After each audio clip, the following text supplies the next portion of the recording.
Good evening. I'm Steve Woodard, the Director of Emergency Preparedness for the City of Jacksonville.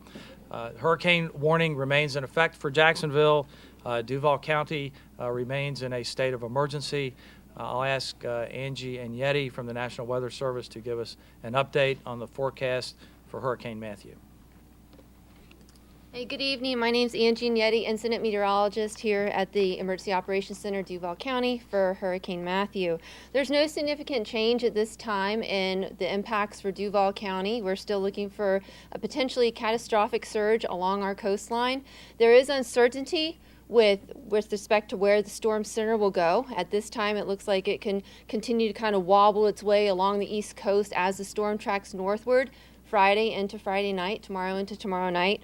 We're still calling for surge values of 9 to 12 feet along the coastline, with that surge pushing inland down the intercoastal waterway up to 9 feet, and then pressing southward down towards downtown Jacksonville of 6 to 9 feet. So significant, catastrophic, life-threatening storm surge is expected with this storm. In terms of the onset times for tropical storm force winds edging up across the county, getting into tomorrow between the 6 a.m. and 10 a.m. time frame is when we're looking for the onset of sustained winds of 40 miles an hour. 10 a.m. to about 1 p.m. looks like those winds will be coming up to around 60 miles an hour to 80 miles an hour.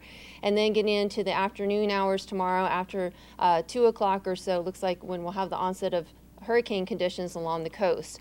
The worst time period for those sustained winds is going to be tomorrow evening into tomorrow night, and the maximum sustained winds along the coast are still in the 90 to 115 mile per hour range, with gusts up to 130 miles an hour. And those winds will decrease as we go farther inland, generally west of the intercoastal, in the 60 to 80 mile an hour range, with gusts up to 100 miles an hour. The greatest surge heights that we're looking for, the time period, will coincide with high tide tomorrow afternoon as well as into tomorrow night, Friday evening. And once we get into the weekend hours, there's going to be a lot of water trapped within the St. Johns River Basin. And so even though the storm affects, the wind will be decreasing as we get into Saturday as the storm weakens and moves gradually offshore, we're still expecting elevated water levels within the St. Johns River to continue. So we'll see a sloshing motion back and forth with high tide for several days in the St. Johns River. As the storm continues to meander offshore of our coast, even early into next week, we will continue to see impacts along the coast of elevated surf. So our beaches are going to take a extended duration impact from the surf. So please continue to heed the advice that you're given by local emergency management. This is a significant impact. Again, we have not seen a storm like this in over 100 years approaching our area. So this is a significant event, potentially life-threatening storm surge. Do we have any questions for the Weather Service? What's that, when it goes all the way back out, is it going to just die out there, or is it going to come back? Oh, I wish it'd die. No, yeah, the latest forecast track actually has the storm coming up our coastline tomorrow and then starting to turn a little bit more to the north-northeast while weakening as we get into Saturday and Sunday time frame. So it's still expected to be a storm. It will still likely maintain its name as Matthew, but the wind field will decrease significantly. However, with that storm lingering offshore, our wave action and our winds that are going to, or the wave action and the swells that are going to be generated kind of pounding the coastline, it will continue. We won't see the surge heights like what we're expecting tomorrow into tomorrow night, but we will have an extended duration of battering surf along our coast. Or what I meant to say is, like, what's the chances of that thing coming back around? Is it minimal, low? At this time, I think it's minimal for it to actually come back onshore. But there will be a storm lingering out there through the like Sunday, Monday time frame. What are the water levels that we can expect in the downtown Jacksonville area when we wake up tomorrow morning? Tomorrow morning, we are coming up in the river basin to around moderate to the high end of flooding values, and that's just based on river gauges we have along the St. Johns River. In terms of exact values, it is going to vary depending on the gauge location. We have different thresholds all up and down the river, but folks can expect, just to the amount of water that we've had piling into the St. Johns Basin, areas that normally flood with a persistent northeast wind piling all that water down, they will see elevated water levels with tonight's high tide tomorrow. But the surge, the actual accumulation of water being pushed down the river, will not be elevated until tomorrow afternoon and tomorrow night. And in the downtown area, we're calling for 6 to 9 feet. Are you expecting the majority of the damage to be from the surge or from the winds? It's going to be both, and depending on where you're at. So coastal locations and near inland estuaries like the St. Johns, down the intercoastal Trout River area, there's going to be a lot of damage from surge, flooding damage that we're expecting.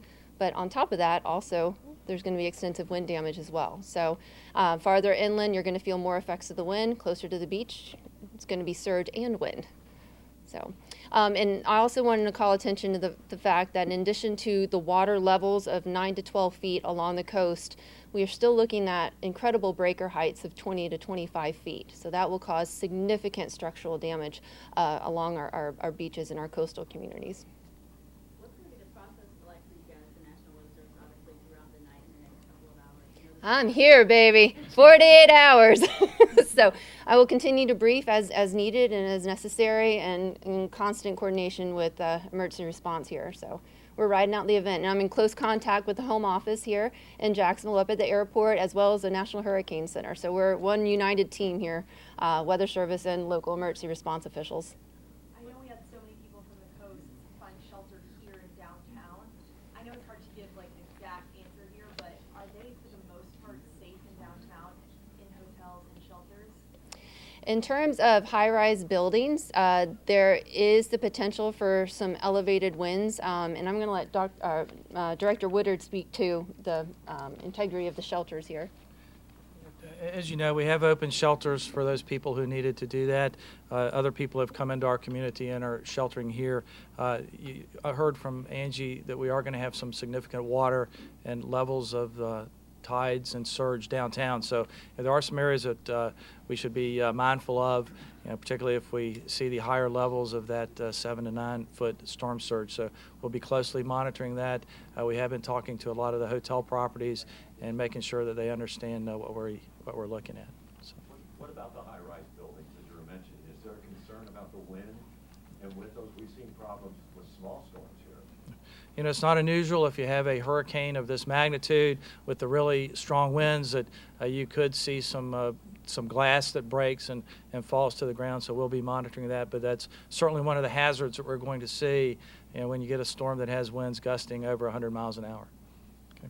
All right, I'd like to ask Leonard Proper to address any of the traffic issues. Chief?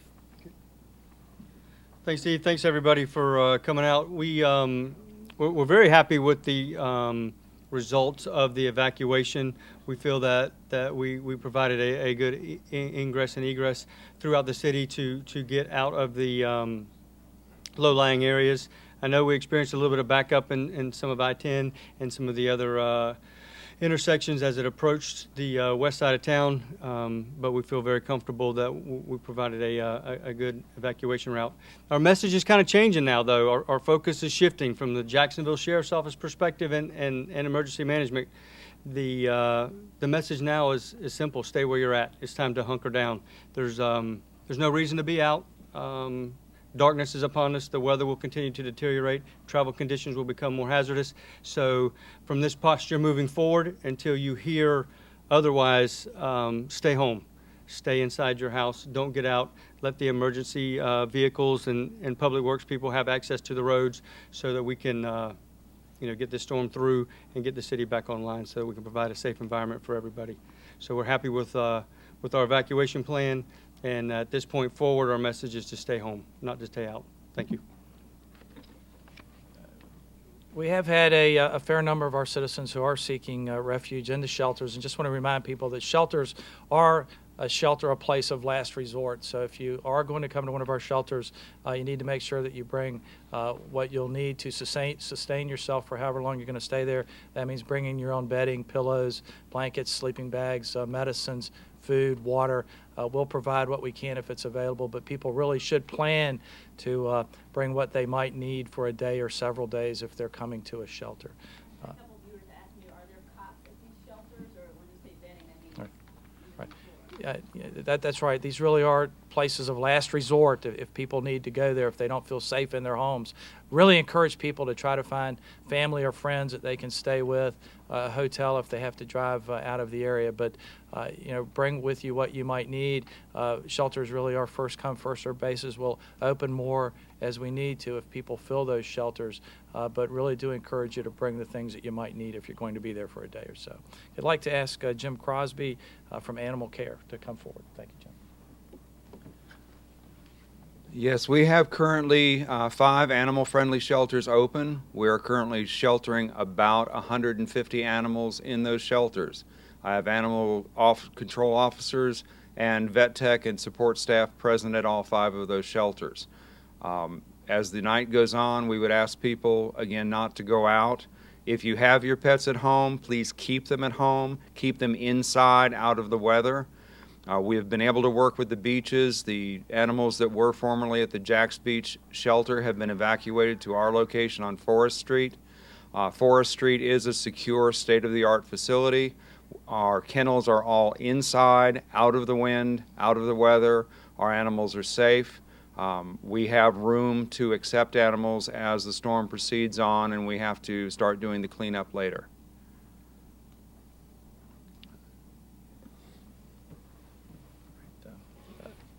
Thank you. We'll be prepared to do additional briefings in the morning. On the bridges, if you don't mind. Sure. Chief.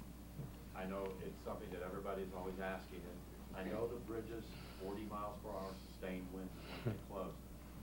If it gets to that point, is it only select bridges? Like, say, will the Main Street Bridge downtown be closed if we see those winds out towards the beach? How will that work? No. The bridges are specific to the wind speeds. It's not a all or nothing. So let me just explain this as a scenario basis. It makes it easier. The bridges that are at risk the most, obviously, are the bridges that cross the ICW, based on the forecast. So we have wind meters on those bridges, and as those wind meters approach that 40-mile-an-hour threshold, there's dialogue. There's dialogue with police departments, with the beaches communities, and then there'll be a decision based on public safety whether to take some or all of those bridges offline based on the wind speeds. You would have to assume that Beach and Atlantic Boulevard will be similar. You would just have to assume that. It has nothing to do with the Dames Point, the Hart, the Matthews, or anything like that. They'll be addressed individually based on wind speeds on those bridges.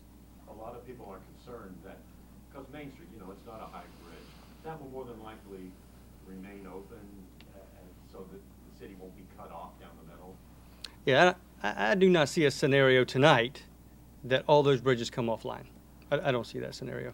And we'll be able to articulate more tomorrow at the briefings on how the weather looks, how the wind speeds look, and what you can expect. That's been the concern. So you don't think tomorrow morning, like at 8 o'clock or whatever, that bridges will be closed? I don't think the Main Street Bridge is going to be an issue tomorrow at 8 o'clock. I do not think the Main Street Bridge is going to be an issue. And we're very sensitive to that. Listen, the last thing we want to do is close every bridge in the city. That's not our intentions. And high-profile bridges, way more at risk than the lower-profile bridges. And that Acosta Bridge and Main Street Bridge would be considered low profile.